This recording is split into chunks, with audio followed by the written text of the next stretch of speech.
This is my review for Orville, Season 1, Episode 4. I believe it's called If the Stars Should Appear. This was another good episode. It explored a very solid science fiction premise, the generation ship. This is not a new concept. It's certainly not an original science fiction concept. It's been explored since at least the 50s and maybe before that. I think Robert Heinlein was one of the first to write a story about it. And during the 2 years I was on maternity leave, I actually read quite a few generation ship stories. There's not as many as you would think out there. Basically because once somebody came up with the plot was exactly the same as on this Orville episode. People are on a generation ship and then they forget what they're doing. They devolve into a more primitive form of society, usually conceived of as being a theocratic dictatorship, with the religion that the people are following being modeled on the word of so-and-so, some strange interpretation of the technical manual of the last commander or of the ship or something like that. Basically, the silliest kind of religion you can imagine. So that part's a little silly. I'm not really sure why you would necessarily assume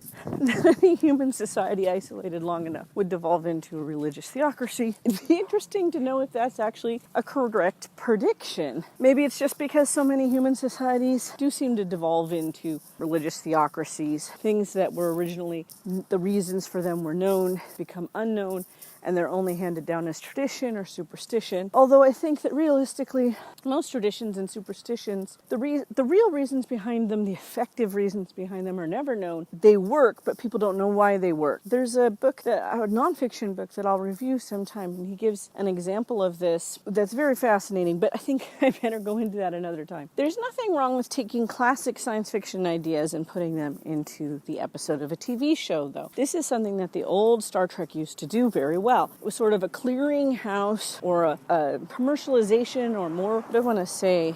There's a word that it's on the tip of my tongue and I can't remember it. Meaning making it more widely available to the public.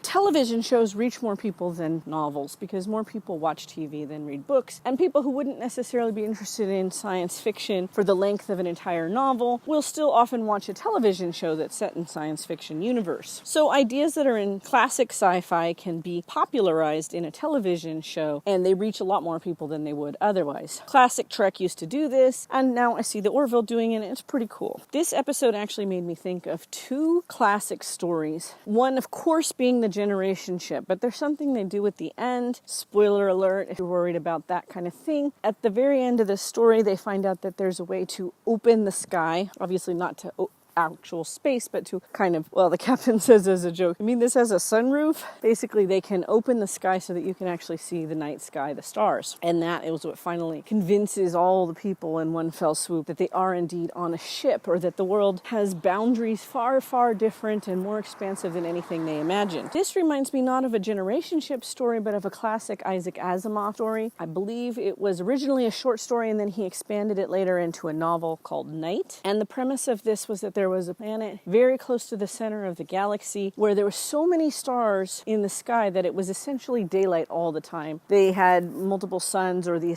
equivalent of multiple suns, being so close to other neighboring stars, and they only had night once in 1,000 years. I believe he may have been inspired by the same poem that's referenced in this episode, but I'm not certain. Every 1,000 years, however, their entire civilization would collapse because people would look up into the sky, see the stars, and go insane because their worldview is so challenged. So maybe you have a little more sympathy for the leader of this fanatic group if you think that perhaps this has happened to these people before too. Someone opened the sunroof and the entire civilization went crazy and almost destroyed themselves. Well, they don't bring that up in this episode. I'm just saying that might be kind of another way of looking at it. Anyway, I thought it was really neat to see both that episode and the classic generation ship concept in science fiction brought to life in this episode of the Orville. As usual, there were also the requisite dick jokes, and there was a lot of other humor that I did enjoy. I'm really having a lot of fun with this series. So I'm going to try and keep these reviews short, though, unless I go off on a tangent about something. So right now, that's all I have to say for now. Tara out.